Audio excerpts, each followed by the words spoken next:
ou somos. E vem umas ideias tão estranhas. É o Deus dos astronautas? Tu tem essa dúvida, Maria? Às vezes eu tenho. Aí eu falei, eu queria poder voltar para outro planeta. Mas tu acha que a gente veio de lá? A gente veio daqui para as nossas vidas. Eu não sei. Eu acho que algumas ideias podem ter. Pode ter. Pode ter. Bom, então eu estava falando da primeira dialógica. Das dialógicas. Das três dialógicas. Então, a primeira dialógica é a dialógica da ordem e da desordem. Então, ele vai dizer que a natureza da complexidade, por exemplo, ele vai repetir em todas os capítulos, mas essa ideia do tetraedro, por exemplo, ordem, desordem, organização, interação, está lá quando ele explica a natureza física do homem. Esse título é dele, a página 339. O ser humano não é físico pelo seu corpo. Olha que afirmação. Nós somos físicos, né? Ele diz que não. O ser humano é físico pelo seu ser. Ele é um ser físico. Não é o corpo que é físico. Ele vai criar essa, digamos, essa profundidade da física. Ele vai situar a física no próprio ser do humano. Bom, isso significa dizer o quê? Ou significa dizer que aquela relaçãozinha entre quark e gluon, que é essencialmente física, nós entendemos que ali é física. Pois é essa mesma relação que te constitui como ser. Então tu és ser físico na medida em que tu é um ser constituído de quarks que tem uma relação energética e que estabiliza isso. Então a física é o que estabiliza o humano. É claro que entre o físico e o humano tem a biologia, certo? Mas ele vai falar mais na frente. Só que aqui ele está no começo. Ele está no começo no sentido de valorização da dimensão física que existe no humano e em todas as coisas. Então ele não está dizendo, Maria, que essas ideias loucas de competição é um distanciamento da nossa fisicidade. Certo? Mas eu digo isso. Ora, se eu digo que eu sou mais do que um corpo, eu sou um ser físico, não tem como esse ser ter resultado de uma lógica competitiva. Não é? Na medida em que eu tomo consciência de que eu sou físico, eu tenho que me abrir para o que é que estabiliza a física. Uma relação completa. Não precisa. Não é uma relação completa. É uma relação completa. Na medida em que tu coloca a física no seu devido lugar, tu vai ver que ela te ensina. Então a pedagogia da física nos interessa trazer agora, reabilitar a física como um núcleo grávido de pedagogia. Cooperação pode substituir esse termo complementar ou cooperação não é sinônimo no caso? Vamos responder, Leandro? Não é competição, é cooperação. É certo isso ou não? É sinônimo? Excelente, né? Vamos, Parece que repetir a pergunta. repete, vamos lá. Quando ele disse Cada um complementar, pensa. quando ele disse complementar, eu posso substituir o termo complementar por cooperação para dizer que isso é um contraponto à competição? Me parece, Não, necessariamente. me parece que a complementaridade Não, para mim a cooperação ela é o resultado da complementaridade. Porque os processos complementares são cooperativos. Então, para haver cooperação, você deve ter vários processos que se relacionam. Então, é um olhar, na verdade. Eu entendo a cooperação. Mas é o que eu entendo a complementaridade com aquela coisa do imanente. Ela é porque Que é. a cooperação ela não necessariamente é imanente, mas ela pode demonstrar uma capacidade ela pode mostrar para você a sua capacidade imanente de cooperar, entendeu? Mas assim, a gente entende assim, ó, pegando, por exemplo, uma relação para mim fica fácil. Assim. Por exemplo, numa situação de estresse, por exemplo, de qualquer sistema, pegando o corpo humano, né? Digamos, estou numa situação de estresse e por conta disso eu tenho baixa condição de buscar o oxigênio necessário para alimentar toda a oxigenação do corpo. Então, o que ocorre? No corpo há uma cooperação tão fantástica internamente que alguns órgãos deixam de funcionar ou funcionam no mínimo do tempo para poder liberar oxigênio para outros. Isso é um processo de cooperação e é complementar, porque se houvesse competição ali, na verdade, todos iriam querer a mesma quantidade de oxigênio que no momento normal.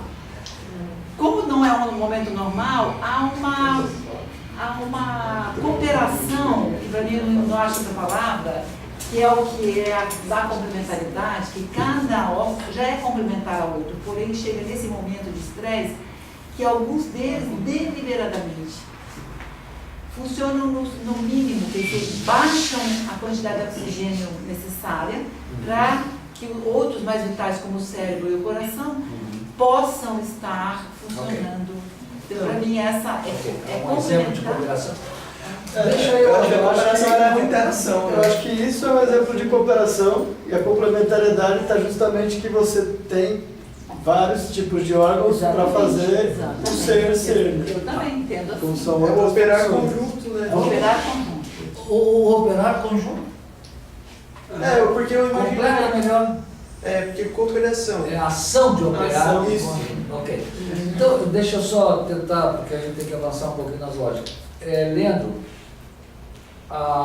por que eu pedi hoje de manhã, vê como as coisas estão ligadas, de manhã não, no início da aula, que você escrevesse um parágrafo falando a tua ideia de pedagogia do universo. Porque está lá do viver. Pedagogia do viver. Porque está lá no final, eu estou dizendo lá no final, que o objetivo pedagógico da pedagogia do viver é abrir as dinâmicas cooperativas. Porque a cooperação é a ação de operar em conjunto que unidades autônomas, com lógicas complementares, executam na sua sustentabilidade. Isso que tu falou, Bernadette, o exemplo é da homeostase. A homeostase é que permite a uma unidade distribuir a energia aonde é mais necessário. É a homeostasia, certo? Ou seja, para cumprir a finalidade da unidade. Então, a homeostase é uma das características que o viver em conjunto, nos revela. Ainda tem a capacidade de suporte e ainda tem a resiliência, tá certo? Então, tudo isso vai nos dar a lógica sustentável, que é uma emergência que acontece desse operar em conjunto. Não tem como explicar a sustentabilidade sem a ideia de cooperação. Como é que uma coisa é sustentável? Porque várias coisas operam em conjunto, cada um com a sua lógica, com a sua fome, com a sua necessidade, só que estão operando em conjunto. Tá certo? É um processo, né? É um processo. A sustentabilidade surge como uma emergência num processo. Só que ela tem duas condições para acontecer. Senão ela não acontece. Que é a autonomia das unidades em definir a sua vida, o seu caminho, e a complementaridade que existe dentro de cada unidade para estabelecer a sua objetivo. Então, perguntar se a complementaridade é cooperação, Leandro, por favor, recue dê mais uma lida, dê mais uma estudada.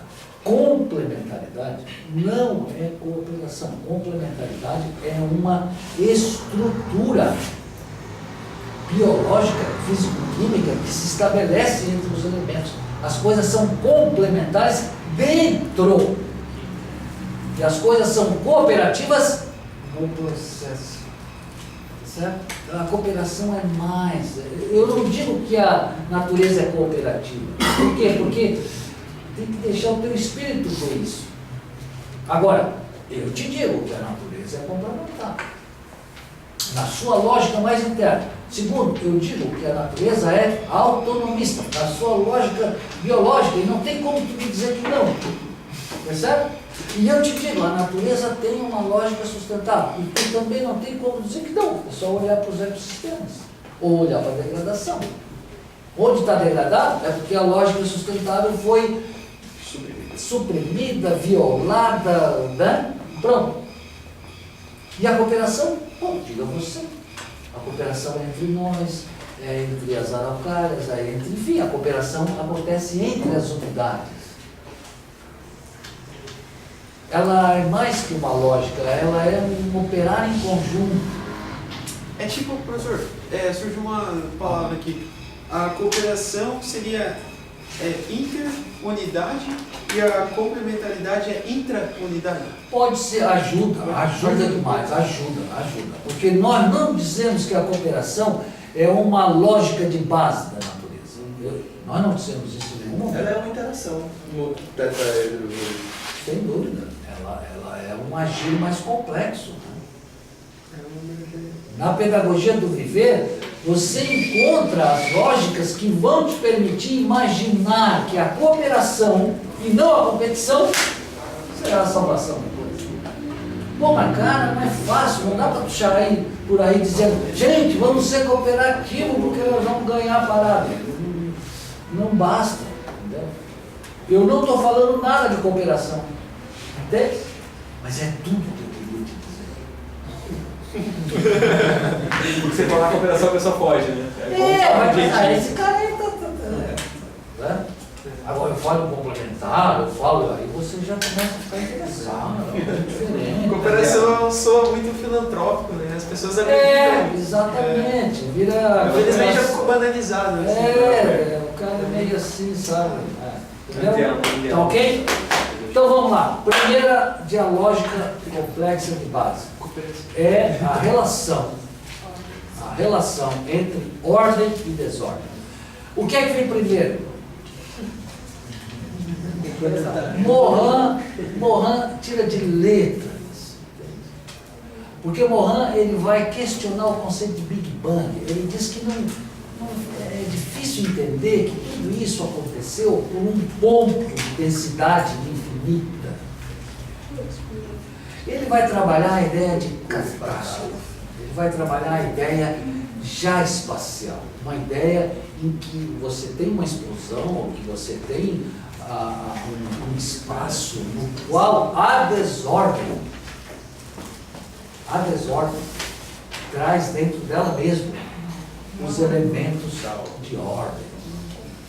Esses elementos de ordem ele vai trabalhar através da ideia caótica, que são os atratores estranhos. Escrevam aí, uma coisa que você precisa dominar. É o quê?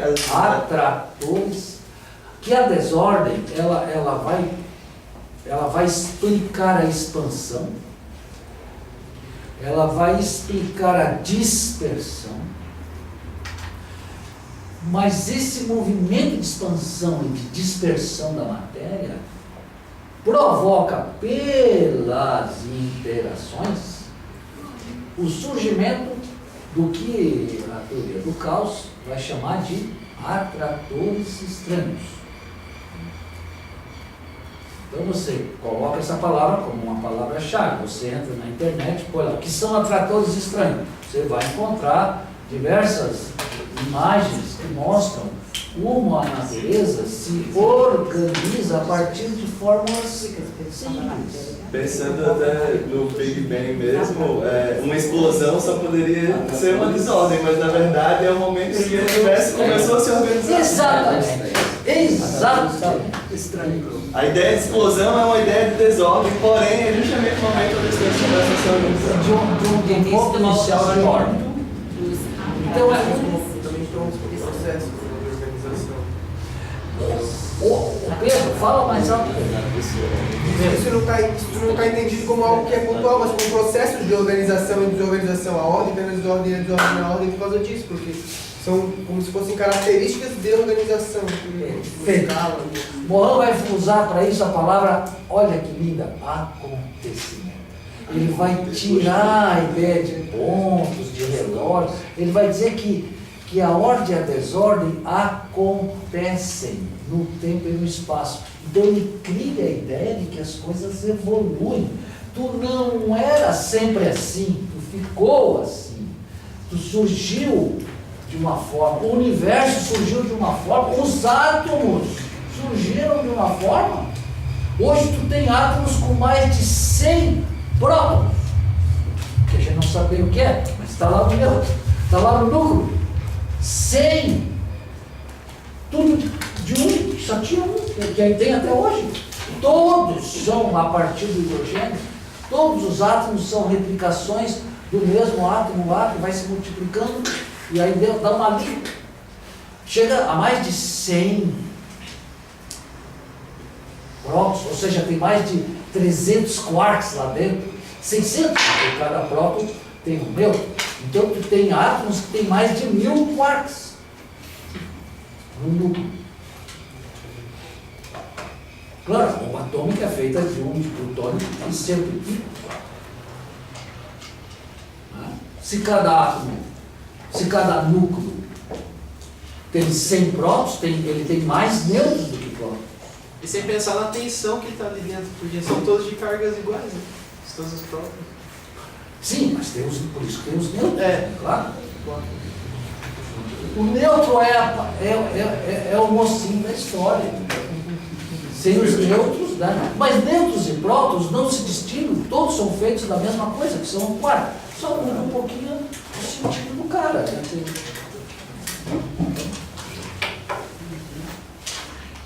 Ordem e desordem, ok? Acontecimento. Ordem, desordem, está acontecendo. Bom, a ordem e a desordem, ela, através das interações e do tempo, elas formam organizações. E são essas organizações que agora, Diego, presta atenção, cara. O Mohan vai dizer o seguinte: o que é um átomo? O que são os elétrons? O que são os núcleos e os prótons? Se não houvesse a teleologia do átomo. O átomo faz a cabeça de cada um dos caras lá dentro. E eles possuem uma lógica que responde à teleologia do átomo. Porque se eles vivessem sozinhos, eles teriam outra coisa. Eles fariam outra coisa. Então os elétrons, se não tivesse átomo, tu acha que o elétron não ia se amassar tudo lá no núcleo? Claro, porque o núcleo é positivo. Mas os elétrons criaram lá uma historinha de espinho, uma historinha de níveis, e eles têm um comportamento que é determinado pela existência da organização átomo.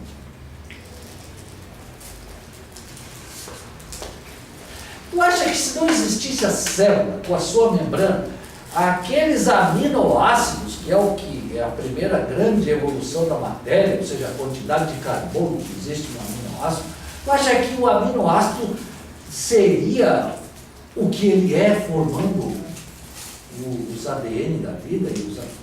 Não seria. Ou seja, nenhum átomo ou molécula dentro de uma organização é o que é. Ele é diferente do que seria fora. Ele é diferente do que seria isoladamente. Você, Diego, é o que é dentro dessa sala, porque está aqui dentro dessa sala. Se você estivesse fora, você seria outra pessoa. Então, a soma das partes nunca é igual. E o todo nunca é igual a soma das partes. existe uma influência do todo sobre as partes que transcende as próprias partes. Vocês estão entendendo? Não.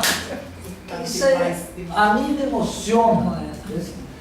E a minha emoção é de gratitude, sabe? De nós poder estar nessa universidade, nessa sala, estar trabalhando a intimidade desse pensamento. Onde é que você fala, Ozinho, numa disciplina em que o todo é maior ou diferente da soma das partes? E qual é o fundamento filosófico e científico dessa frase? Isso não é todo dia que a gente consegue fazer. Isso se fala, professor, em administração também. Se fala? Sim. Diga um pouco. Na questão de, como posso falar, de recursos humanos, a importância das pessoas dentro das organizações, de cada setor separadamente, em conjunto, o que dá um resultado maior. Certo. Fala um pouco mais. E daí Qual é o papel da organização nas pessoas e qual é o papel das pessoas na organização? Então, através dos conhecimentos que cada pessoa traz, ou seja, conhecimento tácito que eles têm e que vão se transformar em conhecimento explícito dentro das organizações. E daí tudo isso vai contribuir para o resultado que a organização quer alcançar. Excelente. Vocês... Sim, por favor. Não, é porque eu fiquei pensando assim, no todo das partes, né? Isso. Aí você tem um todo. Aí você divide o todo em... Rapidinho, só concluir. Não, escuta. Você divide esse todo em 4 partes. 1, 2, 3 e 4. Você tira a parte 4, bota uma, chama 5. Então já não é mais o mesmo todo. Não. Apesar de ser formado. Não é. Agora tu imagina a universidade, que tem 40 mil pessoas e todo ano entra 4, 5 mil pessoas novas. E não tem ninguém para dizer nessas 4, 5 mil pessoas que entram, o que é que a universidade espera dela. Porque é assim que funciona na natureza. Quando um elétron escapa e vai para o outro, tu acha que o outro lá não diz para ele, olha, aqui é assim, não. Professor, um exemplo na química disso é, por exemplo, a ligação química, né? Que existe nas moléculas, nos compostos iônicos, é assim também, porque se você pega, por exemplo, o hidrogênio, né, mais, e o Cl menos. Eles isolados, eles têm uma energia favorável, mas quando eles se unem, aquele nível de energia baixo, quer dizer, fica mais estável a molécula e é melhor para eles. Exatamente. Então, e cada um entra em sintonia para poder cumprir daí entra a complementaridade. o que a gente chamaria de a missão da organização. E a propriedade dela é totalmente diferente. Totalmente diferente. Se você olha só um isolado, é diferente. Quando usa a molécula da água, que é uma das mais clássicas, né? Quer dizer, o oxigênio sozinho é uma coisa, o hidrogênio sozinho é outra, completamente diferente. Aí tu bota aqueles dois juntos, transforma-se nesse. Cria uma qualidade. Então, quando tu fala em qualidade, Leandro, tu está te referindo à organização. As organizações possuem qualidades que não estão impressas nas qualidades dos seus constituintes.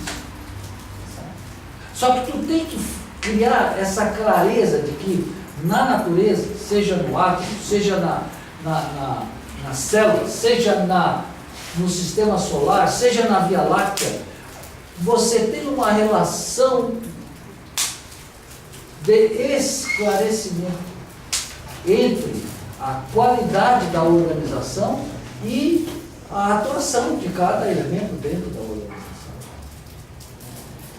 que é dado na biologia, é dado pela questão da coerência, na física e no mundo microfísico é dado pela relação de complementaridade. Não tem como algo entrar na estrutura de um átomo que não seja para atuar de forma complementar. Não tem nenhum nutriente que possa entrar dentro de uma célula que não seja para atuar de forma coerente com a biologia. Então, isso aí é uma coisa que nós precisamos agora trazer para o explícito da pedagogia do complexo, que é a teleologia, a finalidade das organizações. Teleologia. É teleo. É diferente de teologia. Teleo, que é do latim telos, que é finalidade.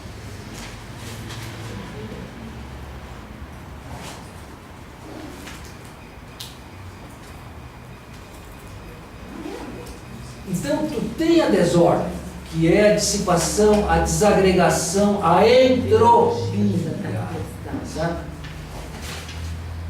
Que é positiva porque é um logaritmo, né? A equação matemática da entropia é o logaritmo das probabilidades de acontecimento de uma molécula. Então, por isso é que é sempre positivo. E aí vem a ideia de negoentropia, que está naquele livrinho mágico do que é a vida, do Soringer, né, que vai então apresentar de forma 1945 o conceito de negoentropia. A negoentropia ficou mais no campo epistêmico do que no campo matemático. Apenas vai ser entendida como a explicação da agregação. Então nós crescemos porque somos seres negoentrópicos, ou seja, dissipamos a nossa entropia, dissipamos a energia que a gente gasta no processo e armazenamos a energia para crescermos. Assim como nós crescemos, uma araucária cresce, um molusco cresce, um peixe cresce, uma baleia cresce, certo? Então somos todos seres negoentrópicos em permanente contato com o ambiente, ao qual nós jogamos fora a nossa entropia, seja através da urina, das fezes, do gás carbônico, certo? E assim com os outros seres.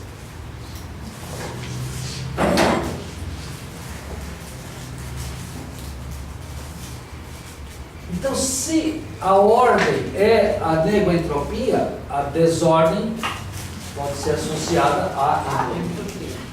As duas estão juntas. Uma associada à outra, intimamente associada à outra, através das diversas formas de interação. Emergindo uma organização que tem uma finalidade, que tem uma lógica, que tem um devir, tem um devir. Então tu olha para a Via Láctea, Pedro, tu olha para aquilo, cara, aquilo é uma organização. Então, na verdade, a gente está debaixo, a gente está dentro dela, né? Então a gente olha para o céu, depois a gente pega as fotografias e imagina aquela Via Láctea e nós lá na periferia. Mas a coisa está organizada, é uma organização, tem uma ordem e a gente sabe que ali bota desordem, está ali produzindo ordem e desordem. E junto forma uma das unidades do universo. Presume-se que existem milhões de galáxias. Quando eu morava com minha mãe, eu falava que aquela bagunça é ordem. Se a empregada passava e mexia duas coisas de lugar, desordem. Como é que é? Quando eu morava com minha mãe, aquela bagunça que ela via, era desordem, pra mim é ordem. E se a empregada passava e mudava algumas coisinhas de lugar, desordem. Perde tudo, né? Você não sabe onde está mais nada. Minha bagunça organizada. Por aí.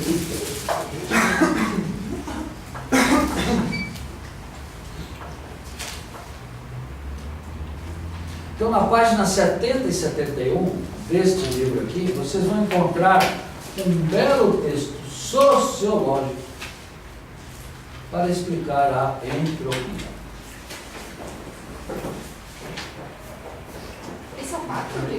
Não, esse é o mundo. Ah, é a natureza. Tá? E, para explicar a negoentropia, na página 267. Você vai lá, e você vai começar a aumentar a sua, né, a sua intimidade.